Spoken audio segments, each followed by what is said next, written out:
Hello friends, welcome to Byju's classes. Till now, we have discussed about the definitional problem of tribes, how to define who is a tribe, what are the challenges involved.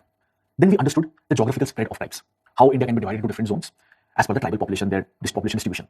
Then we discussed about the different colonial policies towards tribes. Now, we will take this conversation forward. We will try to understand what was the policy approach after independence, after 1947, what kind of policy approach we have had towards tribes. So we are going to take up the issue of integration and autonomy, two different policy approaches. Whether tribes should be integrated with the mainstream or they should be allowed to maintain autonomy. That was the major debate post-independence, how we are trying to resolve this debate. So at the time of independence, and in fact it started before that, there were two major views related to approach towards tribal. How are we going to approach the issue of tribals? What has to be done with them? So one point of view was they should be integrated with the mainstream. The other perspective was they should be given autonomy. They should be given some choices. They should be kept away from the mainstream. Developmental approach that is supposed to be carried out should take into consideration the requirements of the tribal people. It should be such that it should suit their lifestyle, it should suit their culture. The present developmental approach towards mainstream might not be applicable to them. It might impact them negatively. So the developmental policies should take their requirements into consideration, should suit their culture, their lifestyle.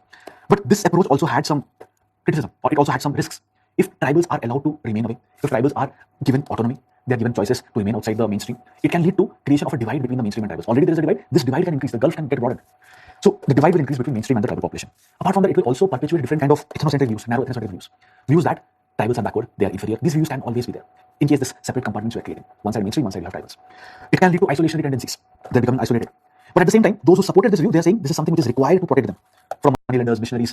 So they are quite simple. They cannot understand the complexities. So they need to be kept separated, they need to be protected. The state has to develop certain approaches, certain policies which protects them from moneylenders and missionaries. So this is the approach related to autonomy. This is the views of people who support autonomy. On the other side, there were people who were supporting integration. They're saying that tribals should be integrated with the mainstream. They are the ones who have been left in the process of development. They should be brought into the fold of development. They are saying that tribals are backward. Some of them are saying that tribals are backward Hindus. So whatever problems they have, those problems can be resolved within the present framework. Just that they are backward. Otherwise, they are also Hindus. They're part of the same society, so their challenges can also be addressed through the same framework. So why do we need to keep them isolated? So one argument is integration, another argument is autonomy. Two prominent thinkers, Very Elvin, anthropologist, G.S. Gure, sociologist. Both of them represent these two perspectives. Very Elvin, he supported autonomy. He wants isolation approach. He's saying that there should be a distance between tribes and the progressive counterparts of tribes. That means the mainstream population. So we have to maintain a distance between tribes and the mainstream population, mainstream civilization. G.S. Gure is saying that tribes are lagging behind the mainstream population. They are not adequately prepared. If they're not adequately prepared, then they should not be exposed to the mainstream. They should not be exposed to the market economy. They should not be exposed to the modern culture. They should not be exposed to the different markets. Only once. So without adequate preparation, this should not happen. So he's advocating an approach of isolation, and this approach is also sometimes referred to as the museumology approach. That means if you go ahead with this approach, then it might so happen that tribals, they are just reduced to museum species, just like the species in museum. So the critics they say that this is museumology approach. Tribals will be reduced to species of museum. G.S. Gure, on the other hand, he's saying that we should focus on tribal development. We should not create national parks of tribals. Just like animals are there in national parks, movement of people into these regions are not allowed, or it is at least regulated or restricted. We should not do the same thing with tribal people. So he's saying we should go for development. And he's giving some framework how this development can take place. He's saying that social evolution takes place in three phases. From tribe, you evolve to caste. From caste, you evolve to class. So he's saying the tribal members, they should gradually be exposed to caste members. In villages, tribes and caste, they can come in contact, exposure will be there. And over a period of time, both tribes and caste, they will evolve to class. And once they are becoming part of class, they will be contributing to the modern economy, they will be contributing to the national building processes. So he's saying it is an evolutionary process and we need to increase the interaction between tribes and caste. And in future, they will be part of the mainstream society. So he is against the museumology approach, he is against the national park approach. Now the advocates of integration, if you look at the advocates of integration, they can be broadly divided into two categories. On one side, there were some people who were advocating integration on the basis of some cultural factors. On the other side, there were some who were advocating it on the basis of political, economic factors. Now those who were advocating it on the basis of cultural factors, they are also the ones who believed that there was a continuum between tribe and caste.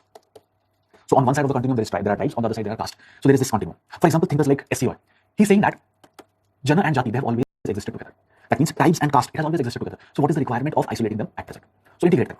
Gure, he's saying that tribes are nothing but backward Hindus.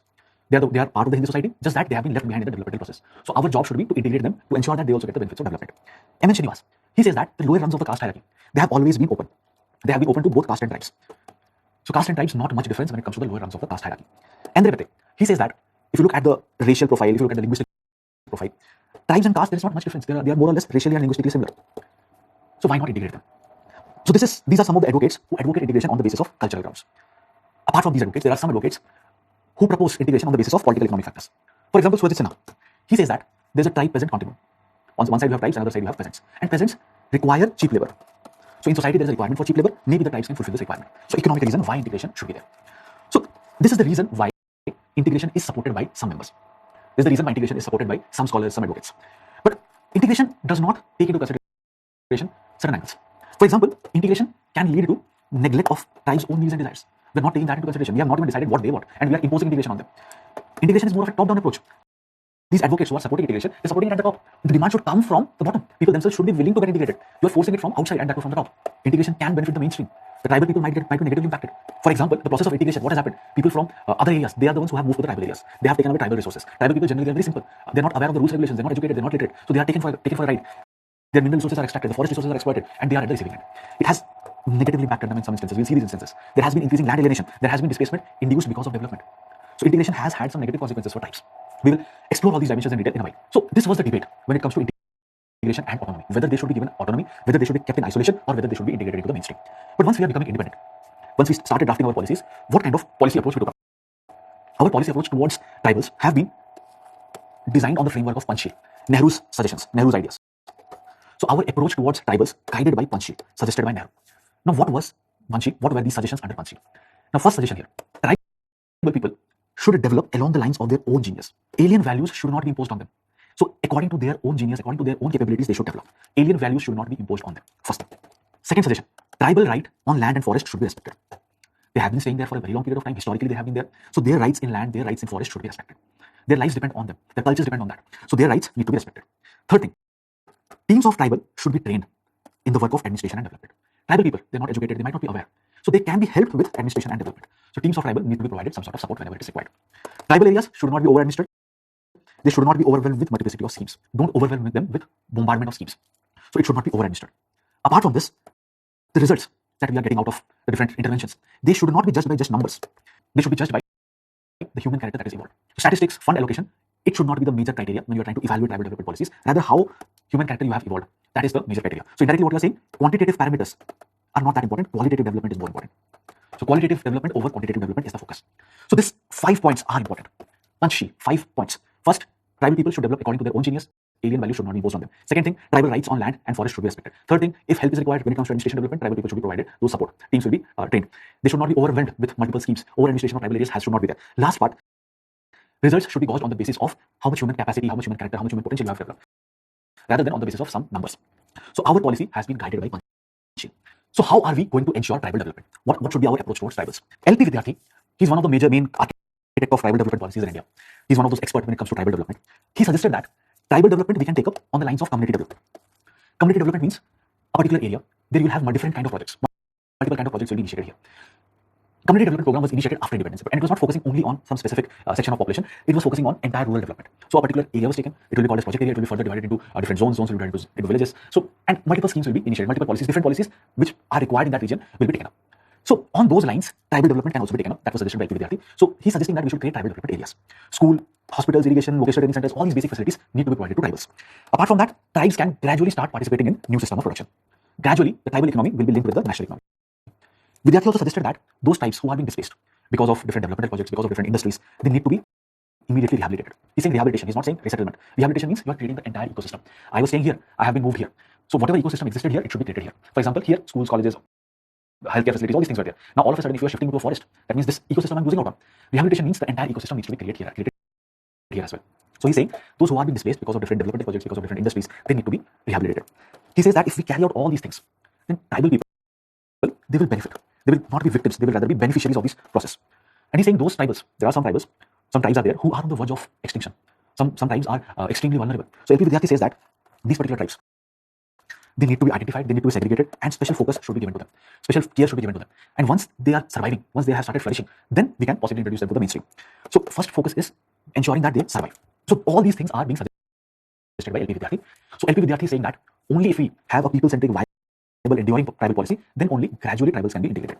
So people-centric policy is very, very important. These are the suggestions of LP Vidyarthi, and this is how he is visualizing tribal development. We already know what Nehru talked about. So now we will look at our approach towards tribals post-independence. So what policies are we taking up, and what is its impact on tribals? After independence, what policies we took up? The first major policy that we were taking up, in 1954, we started creating multi-purpose tribal development projects, different schemes for tribals. 43 such projects were taken up. 43 multi-purpose tribal development projects initiated in 1954. But again, these projects, they were very general in nature. And again, the number of schemes, they were too many. Since the number of schemes are too many and they were quite general in nature, they were not very effective, could not fully serve the interest of the tribal. Panchsheel talked about not having numerous schemes, but this is having numerous schemes. Then in third 5-year plan, that means 1961 onwards, during this period, we are initiating formation of tribal developmental blocks.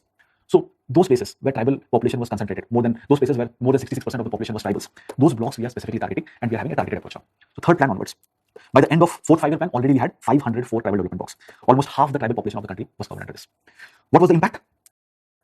It was found that wherever tribal population was quite high, more, the benefits went to tribals. But wherever tribal population, non-tribal population was also there, there are many instances were there in which the non-tribals were getting the benefits. The non-tribals, they used different kind of strategies, and using these strategies, they took away the land of the tribes, and it led to massive land alienation among tribal people. So if tribal population is huge, majority is tribal, then tribals are getting benefited. But if non-tribal population is also significant, then the tribals are not getting the benefit, the non-tribals are getting the benefit. So different committees are forming now.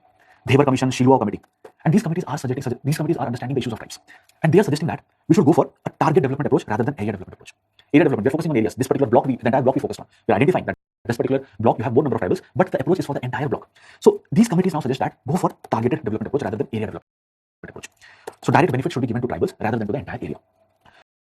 So fourth 5-year plan onwards, different tribal development agencies were created, and different laws are coming into being, which will ensure that tribal land alienation is prohibited. Tribals do not face landlessness. Tribal land is not taken away from them. So make laws which ensures all these things. So fourth 5-year plan onward, this is the aim. In fifth 5-year plan, what are we initiating? Fifth 5-year plan talked about tribal sub-plan approach. See, every 5 years we're having plans. The plans will say what are the priority areas. They will say how much resources will be required for these areas. They will mention what kind of policies will be implemented using these resources. So we've had been going ahead with these plans for the previous 20 years or more than that. But it was realized that it was not benefiting everyone equally. Those who had the marginalized communities, the benefits of these plans are not reaching them. Let's say 100 rupees is allocated for a particular area. The marginalized communities will not get it. The upper classes, the dominant classes, the upper class, the dominant class, they were the ones who were getting the benefits. So from now onwards, it was decided that the plan will have a sub-plan. That means within the plan, again, there will be a sub-plan. The sub-plan will have specific allocation for tribals. If money is allocated under the plan, that money might not reach the tribals. So go for a sub-plan. The sub-plan will specifically mention what has to be carried out for tribals, and it will have specific allocation for tribals. So tribals will have specific allocation now. The special allocation for tribal is there. And it also uses 3 strategies now. It is saying that if substantial tribal concentration is there, large amount of tribals are there in a particular area, go for area development approach. The tribals will benefit. If dispersed tribal population is there, go for modified area development approach. That means combination of area development and target development. If it is an extremely backward region, special group oriented programs has to be there, oriented towards specific categories. So 3 different approaches for tribal development was initiated. But what was the outcome?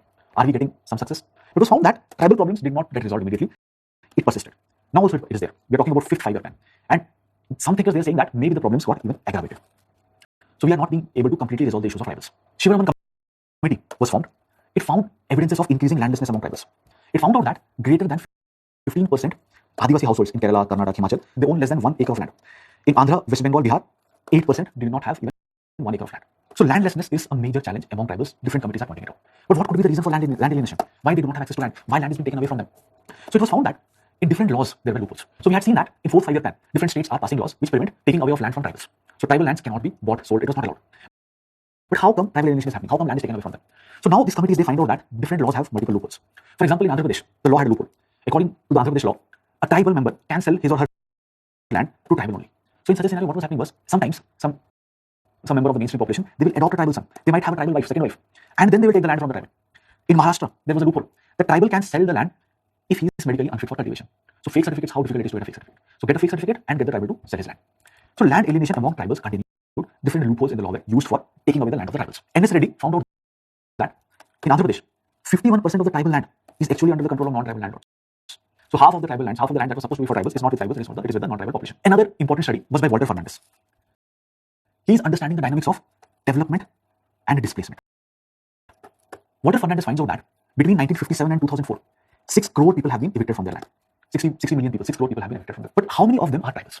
He finds that 40% of these are tribals. And what is the percentage of tribals in our population? 9%. At present, it is around 10%. So population is 9 to 10% in the population. So proportion is 9 to 10% in the total population. But among those who have been displaced, it is 40%. So from this, what can we conclude?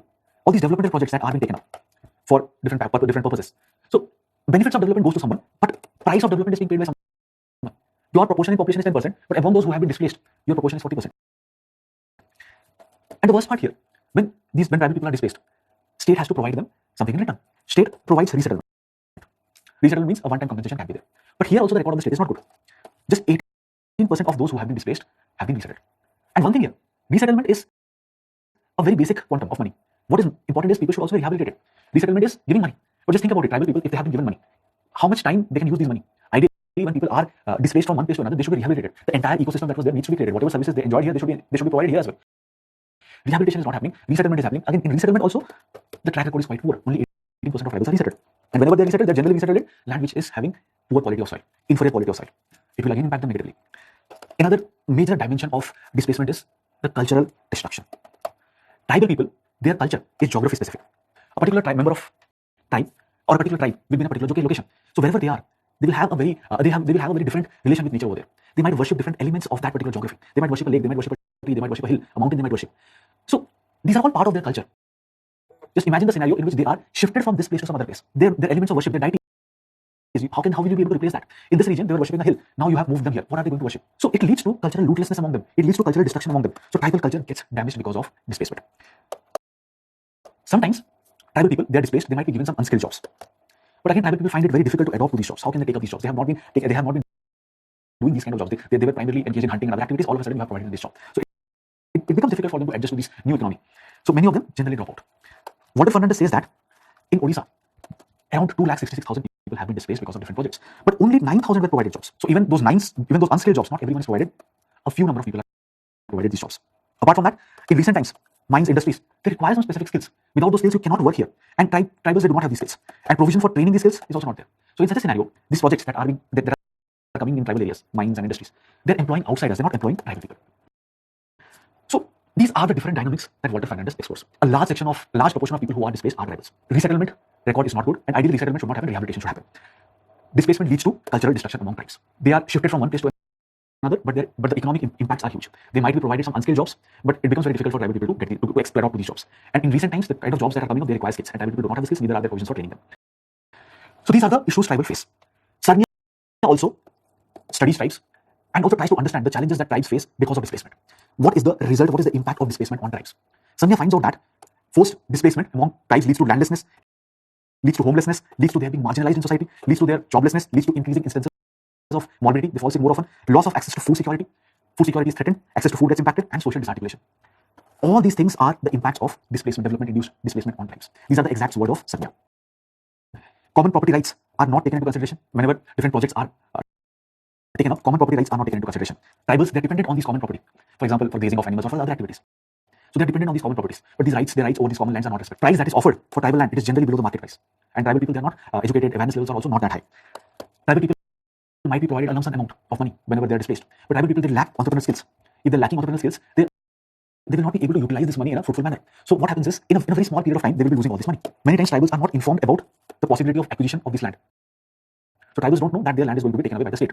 But non-tribal members, they are aware of it. So what will happen is, the non-tribal members, if they know that this particular tract of land is going to be acquired by government for some purpose in future, non-tribal members, they will be the first ones to purchase. They will be the first ones to take it from the tribals.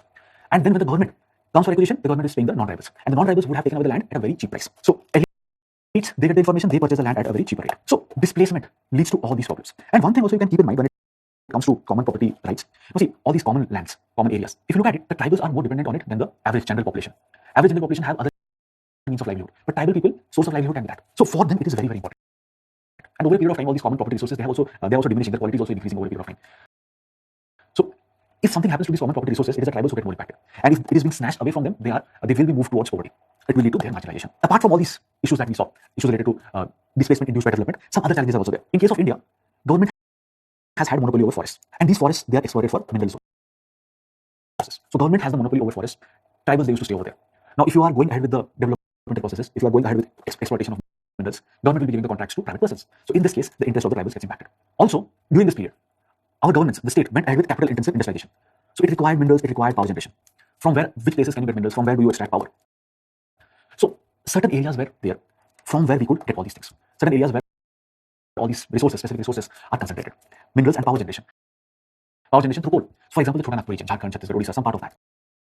These are the places where you have these resources, and these are also the places where tribals are concentrated heavily. So what is happening is, our capital-intensive industrialization is going ahead, and exploitation of resources from this region is going ahead. It is leading to what is sometimes referred to as internal colonization. Previously, the colonial powers, they used to find colonies world over from where they used to extract the resources and sell their products. The same thing is happening within the boundaries of the state. So some areas, some pockets are identified from where you are extracting resources and you are benefiting someone else. So internal colonization is taking place. Apart from that, certain large-scale projects were taken up. Sardar Sarovar project, Polavaram Dam project, it is also displacing a lot of tribals. Concept of private property over land is introduced, and it is now going against the concept of community-based forms of collective ownership. Tribals, they used to hold land together, but now the concept is of private property. So there's a conflict now over collective ownership or private ownership. Apart from this, because of different projects, developmental projects, because of development of transportation communication facilities, there was also a huge influx of migrants into tribal areas. So non-tribals are coming into tribal areas. This is now diluting the share of tribal population in the population. So tribals culture, tribals voice, everything is getting impacted because of the process. Their proportion in the population is decreasing. So these are also the challenges that were faced. Apart from all these things, now if you look at the socio-economic conditions of tribals, they are lagging behind. Take any socio-economic indicator, they will be performing badly. For example, when it comes to education, tribals as well as scheduled caste, they are the lowest performing among all the social religious communities. If you look at the number of out-of-school children, they are also tribals. The number of tribal children is quite high. So what can be the reasons why tribals are not doing well when it comes to education? One major problem here, tribal areas. They might not have sufficient schools. The infrastructure might not be good. Apart from that, the mainstream curriculum that we have for teaching students, that mainstream curriculum and tribal culture, they might be different. Tribal children might not be able to understand what is being taught in the curriculum. The language of the tribals will be different from the language in which the teaching is imparted. It also makes the life of the child difficult. The teachers who are posted in tribal areas, they might not be motivated enough. The tribal areas are generally secluded, isolated from the mainstream. So sometimes punishment postings are provided to teachers. So those teachers who are working in tribal areas, maybe they have come on punishment. Some sort of punishment transfer is there. So they might not be motivated enough. We do not have sufficient tribal teachers who can take care of the tribal children. That is also not there. So because of all these things, performance of tribals when it comes to education is not good. Among tribals, the health situation is also not that good. There is high level of morbidity among tribals. What can be the reason why tribals have different healthcare issues? See, one is genetic factors can be there. Among tribals, there are some specific health ailments which is quite prevalent among tribals. Thalassemia, sickle cell anemia, they are more predominant among tribals. Apart from that, alcoholism is again a major cause for morbidity among tribals. And it is not only a health issue, it also becomes an economic issue. Previously, tribals used to brew their own alcohol. They used to consume alcohol, they used to consume their own alcohol. But because of the excise policies of the government, they cannot brew their own alcohol. They have to purchase it from the market. But tribals might not have money for that. Brewing alcohol is cheaper, purchasing alcohol is expensive. So they might not have sufficient money. They might take loans. They might not be able to pay it back. They fall into debt trap. And this might force them to send their women and children into prostitution. So liquor consumption creates so many problems for them. Apart from that, the nutrition status among children is not good, lagging behind. High levels of malnutrition among their children. So all these are the problems that tribals face. What is the manifestation of it? Because of all these challenges that tribals are facing, it is manifesting into different kind of protests in different parts of India. And these protests are of different types. In some places, there's a demand for creation of a separate state, Bodoland. In some places, they want to protect their culture. The protest is different in these places. Sometimes there is protest against the excesses of the state. They feel there's a lot of intervention of the state. We need to protest against it. Sometimes there are secessionist demands that we want to move out of the union. Sometimes it is leading to taking up arms against the state. Red corridor, Naxalite left-wing extremism. Many of the participants of this Naxalite movement, they are tribals. Red corridor, Chhattisgarh, Odisha, Jharkhand, they're all part of the red corridor. They have significant tribal population. They are the ones who are taking up guns against the state. So the resentment that is there against the tribe, it is taking different forms. So now the question, whether tribals are integrated. If they have been integrated, will they be protesting? So the point here is, it will be premature for us to say that tribals are effectively integrated into the larger social world. Rather, they have been disillusioned, they have been shattered by the different developmental policies that were taken up post-independence. Some people, they say that these protest movements, they're protesting for their own culture, they're protesting for this and that. Some people think that it is a cultural myopia of tribes. But then there is a separate perspective. Some people think that it is not a cultural myopia. Rather, some people think it is not cultural myopia or cultural short-sightedness. But some people think that there is another line of view here. These thinkers feel that all these protest movements, all these movements that we see, they are basically a reflection of the tribal search for an appropriate space in social life. This space has been traditionally denied to them. They're trying to find this space. So all these movements need not necessarily be cultural short-sightedness. It might be their search for a space which they rightfully deserve. So this is about the issue of integration and autonomy. Our approach to address these issues has led to many problems. And the result of these problems is this: different kind of protests in different parts of India among tribes. And these protests are a reflection of their desire to find a space for themselves. This space has been denied to them. So this is about the issue of autonomy and integration. So in this particular section, in this particular part of the syllabus, you need to understand what is the meaning of autonomy, what is the meaning of integration, why autonomy is suggested, why integration is suggested, what is the reason behind suggesting autonomy and integration, and finally what kind of approach we went ahead with. Panchil approach. What was the suggestion of LP Vidyarthi? And then we need to evaluate, we need to see how it has shaped up, and all the angles, how displacement is causing them problems, how different policy approaches have caused them problems, and which are the areas where they are lagging behind. This is about the issue of integration and autonomy. And with this, we also come to the end of this entire chapter, Tribal Communities of India. Thank you.